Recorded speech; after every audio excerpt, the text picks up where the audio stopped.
Chapter 29, Growth and Development of the Adolescent. The learning objectives, we're going to talk about some of the physiologic changes, especially puberty, some psychosocial, cognitive, moral changes in adolescence, talk about relationship with peers, family, teachers, and the community. We're going to talk about some interventions to promote safety. We're going to demonstrate some knowledge of the nutritional requirements, also of development of sexuality and the influence on dating during adolescence, some common concerns for the adolescent, and then some guidance.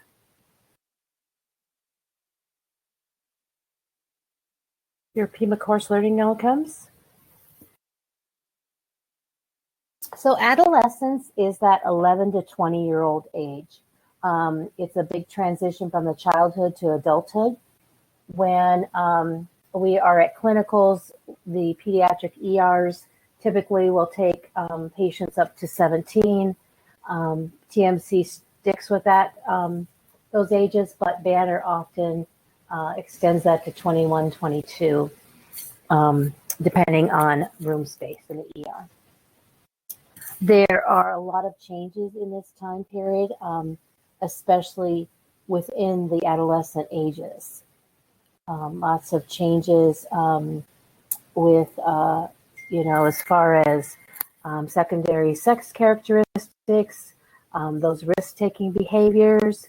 As you can see in the pictures, this one is car surfing, which is never a good idea. And this is an example of a Skittle party. So sometimes it's been found that adolescents will get into their grandmothers, grandfathers, aunts, uncles, mothers, fathers' medicine cabinet, and everybody will meet and bring bottles of pills. They pour it into a bowl and they each take a handful of it. So another one of those not so great ideas. You can imagine what pills are in those age groups' medicine cabinet. Things like Coumadin, beta blockers, narcotics, maybe even laxatives. So it's been found that this is one of the popular things. Some of the other risk-taking behaviors are motor vehicle, impairment.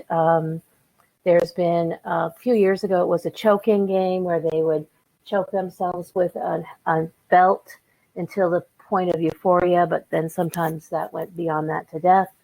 The Tide Pods, eating Tide Pods a couple years ago, things like that. So we'll talk a little bit about those risk-taking behaviors. And then family support is important in this age group. So this is an age of rapid growth and puberty. So puberty is usually younger in girls, so 9 to 10, and then boys usually 10 to 11. Again, it varies from individual to individual.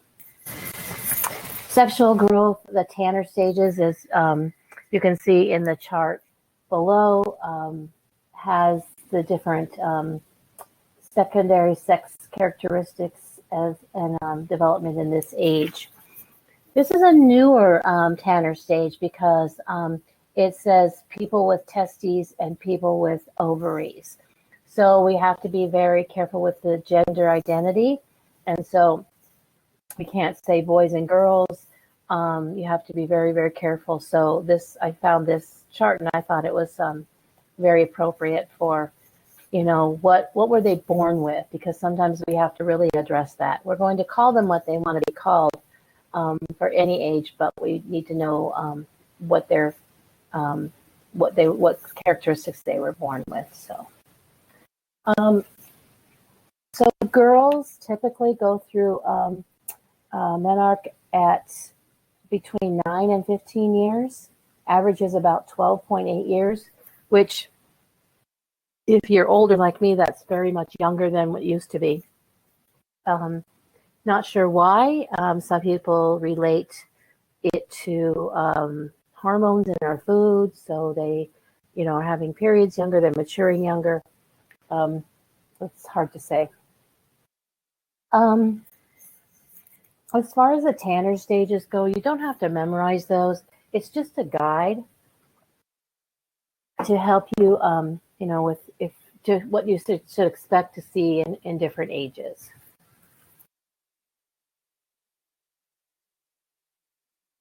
So physical growth, diet, exercise, hereditary, all affects that, how they're going to grow, what they're going to look like. But interesting, your book talks about adolescents have become taller and heavier than their ancestors, and the beginning of puberty is earlier. So it's definitely seen. So I talked about in the infant stage, that 0 to 1 year, there's a lot of growth. And you can compare the adolescent to that type of growth. So it's another time of rapid growth. And this time it's because of the hormonal changes that are happening. Early adolescence, the growth is very rapid, and then it decreases in the middle and late adolescence. As far as body systems go, they're getting more towards the adult age, so they continue to have some brain growth in adolescence, and some the growth of the myelin sheet helps with their neural processing. Respiratory rate decreases. You'll see the voice changes. Happens in girls and boys, but typically it's more pronounced in boys. Cardiovascular, their blood pressure increases, heart rate decreases. GI, they seem to be enlarging in this age, but don't really change in function.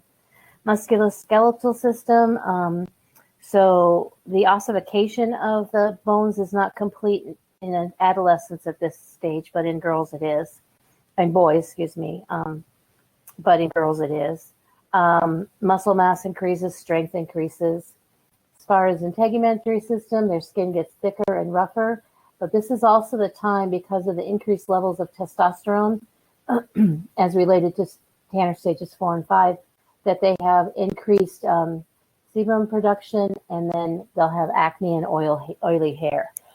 Excuse me. So this, we're going to talk about personal care, and this will come up again.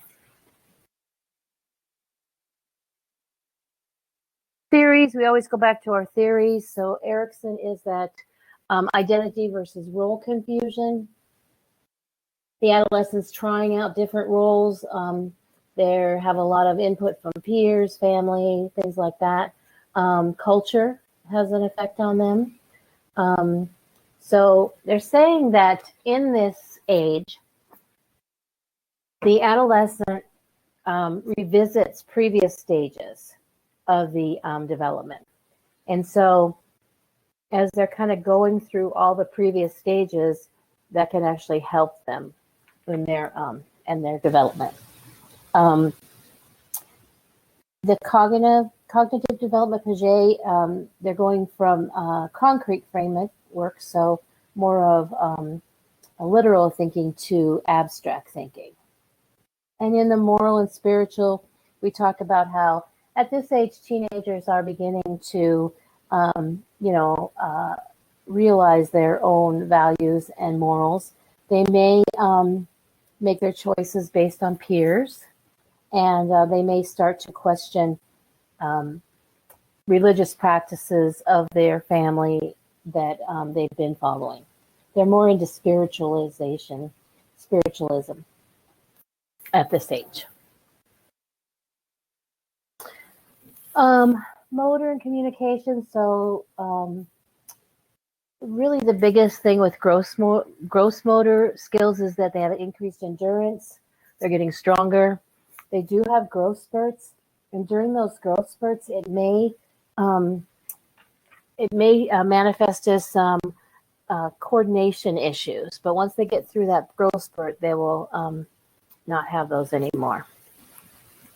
Under gross motor, at this age, it will narrow their focus on what sports or what activities they like to do. Fine motor skills, computers, although I think they need to lower that because younger and younger are using computers. And then they say that their handwriting becomes more refined. Emotional development changes, so lots of changes here.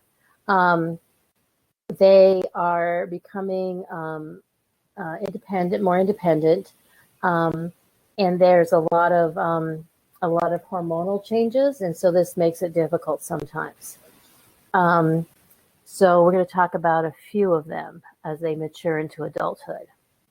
Parental relationships. So people who have had adolescence may know that sometimes it's a difficult time. They're looking for their self-identity, independence, want to spend more time with their friends. And so really setting limits is important.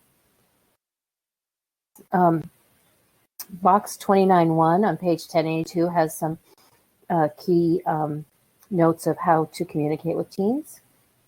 There's also a good book that you can recommend, or I recommend to people with teenagers. It's called Teen Brain, and it tells a lot about how they look like adults, but their brain is not fully formed as an adult, so it makes it difficult. Peer groups. Oh, excuse me, let me go back to body image. So self-concept and body image. So you can see that tattoos and piercings is this is sometimes a time of how they can make themselves as individuals. So you can see on the chart here that it shows all the different places for tattoo or piercings, and then here's some really interesting language. I didn't know about all these types of piercings. So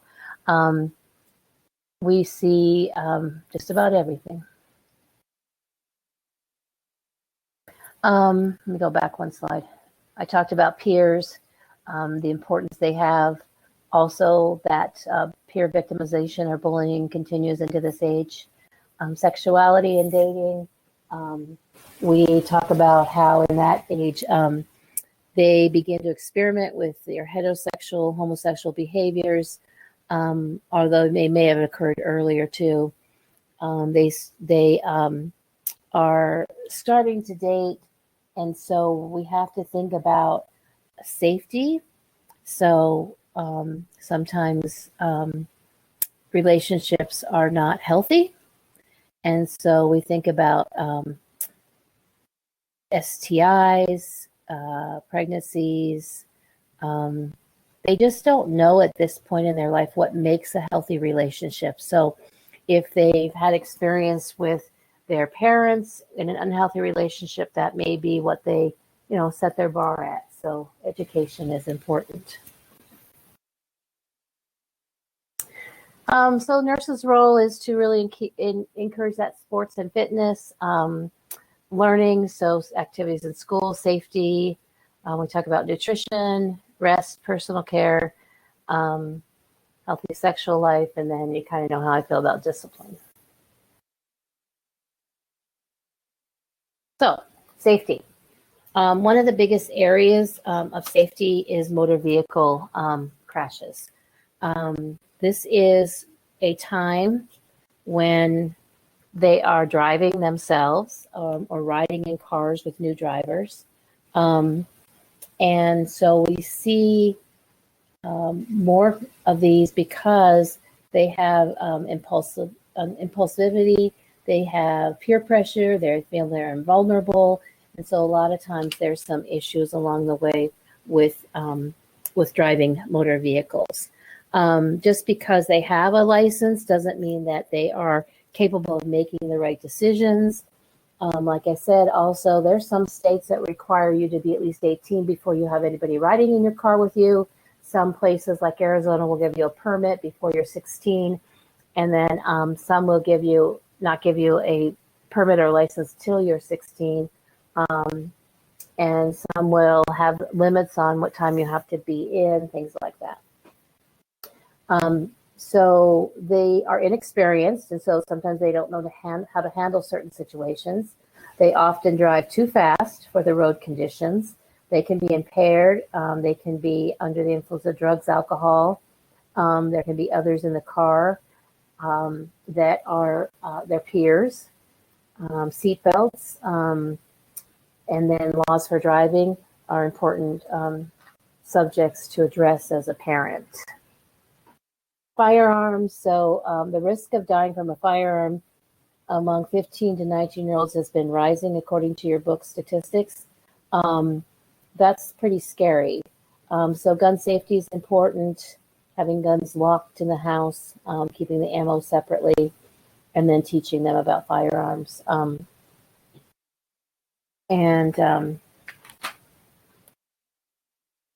Water safety. So your book is talking about how it's a needless cause of death.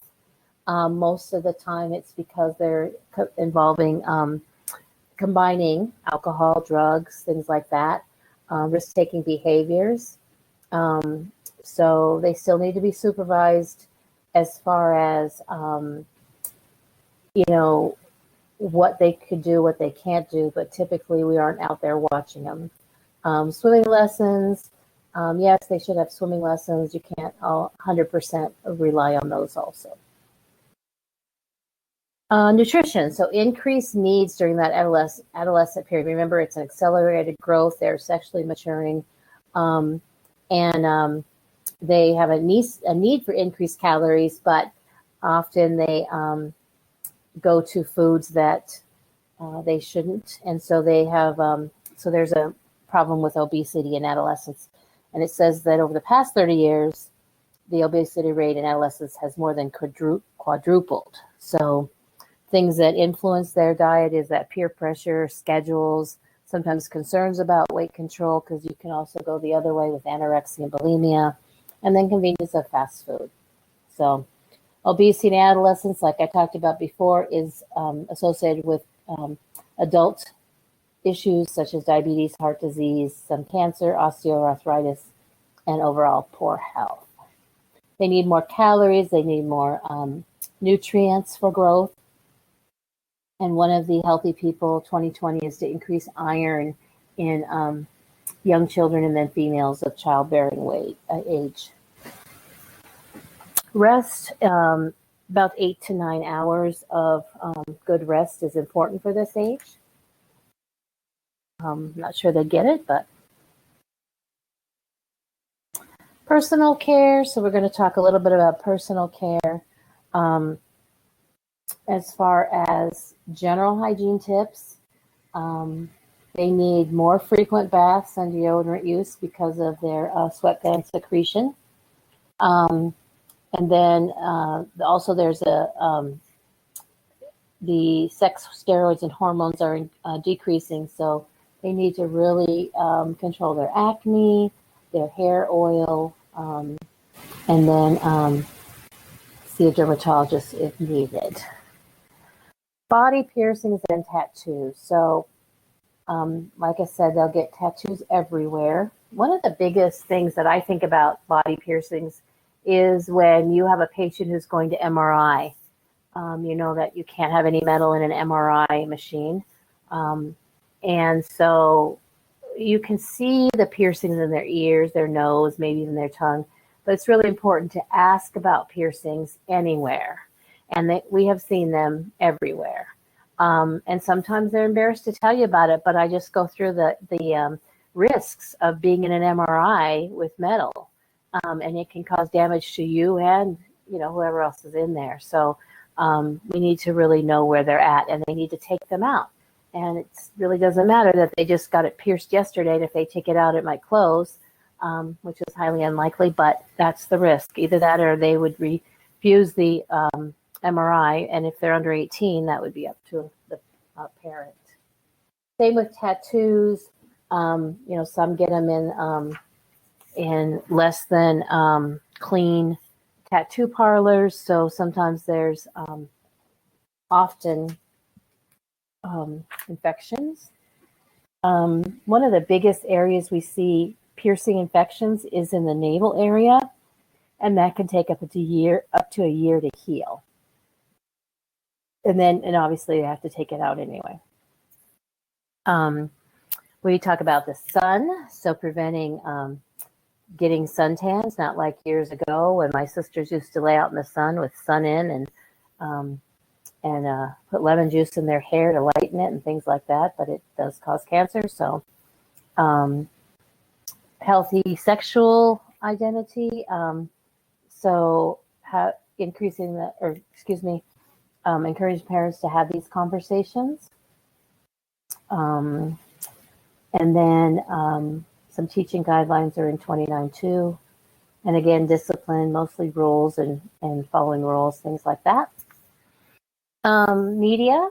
So we know that sometimes there have been suicide pacts. And so with the addition of media and texting and Snapchat and Instagram and all those different delivery devices, they will make suicide pacts, and then they'll all say they're going to kill themselves on this date, and then only one does or one tries or something like that, which is why we take all that all the electronic devices away from them if they come in with suicidal ideations. But the whole social media is huge right now.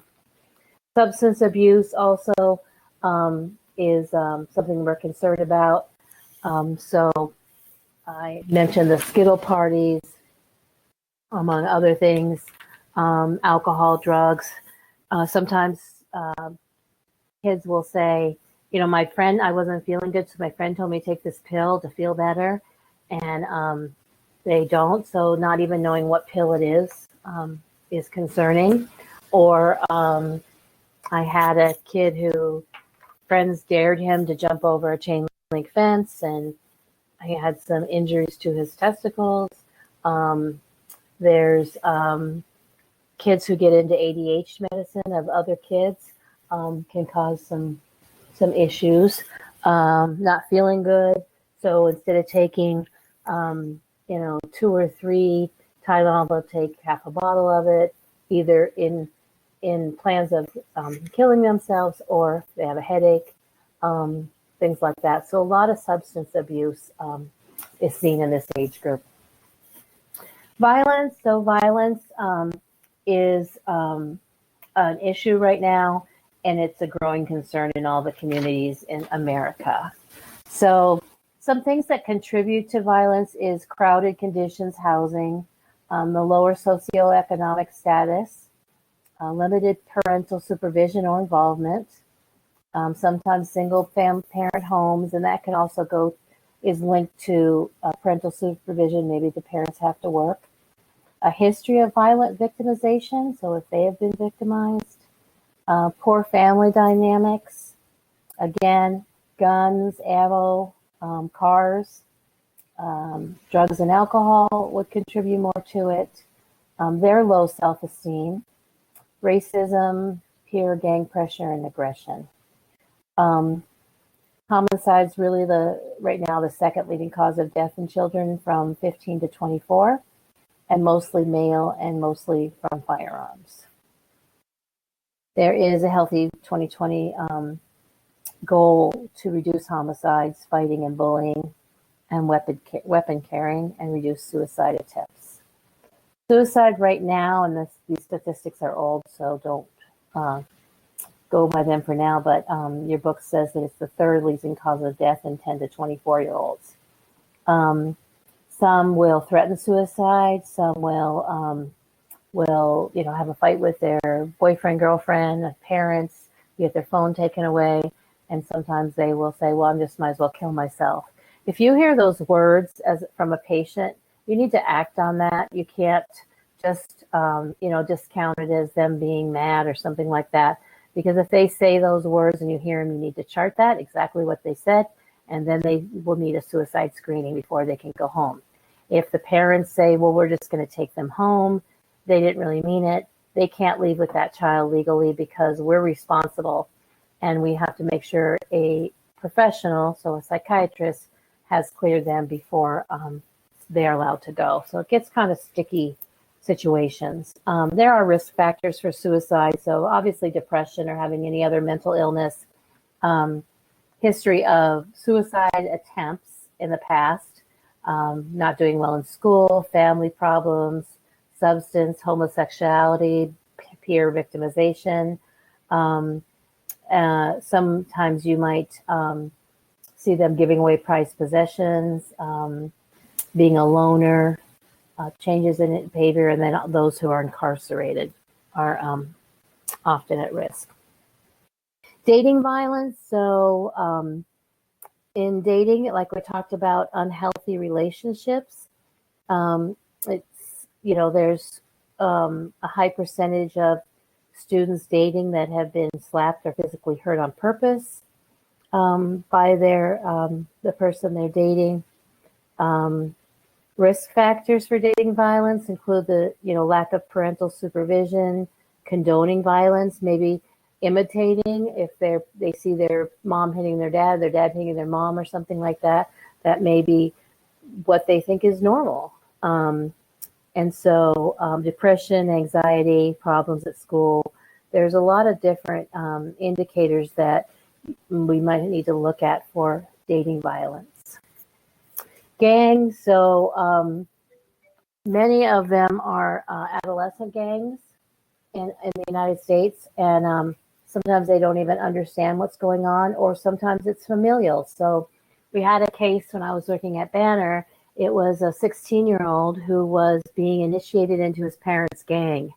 And so in the initiation, apparently they have to be shot at. And so he was shot at, but shooting went wrong, and it hit his internal organs. And I don't know the exact, injuries to him, but he had to have surgery and things like that. So of course there's a police officer outside the room during that patient's stay. He was very angry. Parents were very angry. It was a very hard patient to take care of.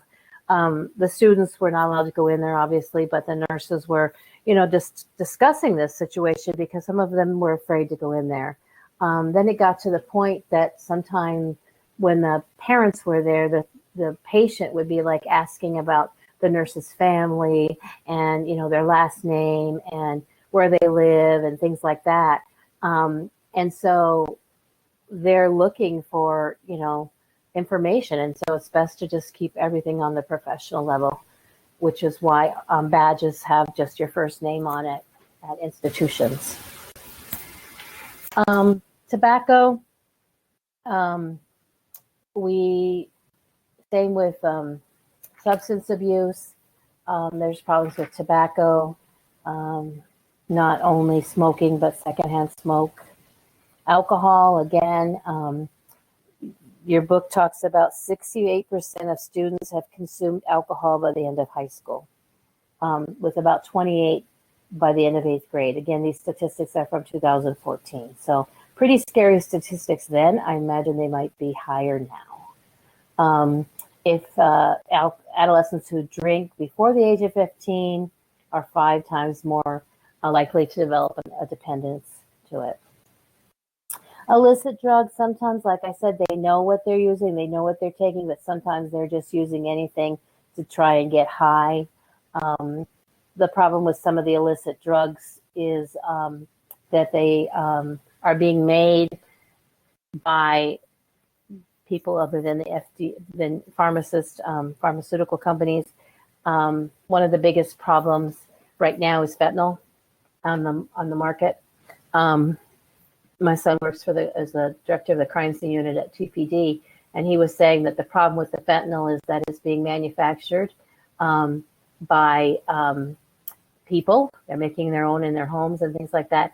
And so when people are buying fentanyl off the street, they don't know if they're getting 100% fentanyl or they're getting nothing, or they're getting so much that they have an overdose, because there's no controls, obviously, like there is when you buy things legally. So that's kind of the hot item right now.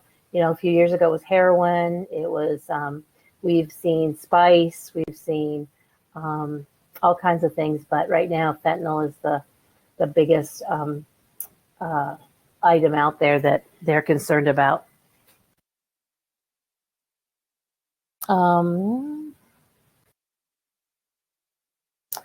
So some substances they abuse are, like I said, alcohol, prescribed medications. Sometimes they try to get into their parents' drugs, if they have narcotics, hallucinogens, sedatives, analgesics.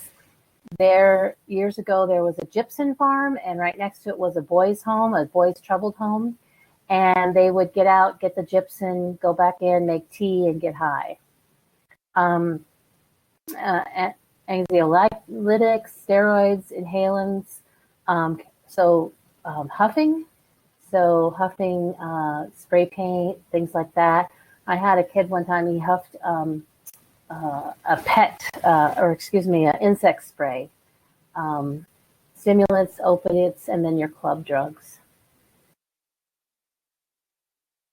So topics to discourage them. We can kind of start with some basic education, and then parents would need to do some education. Okay.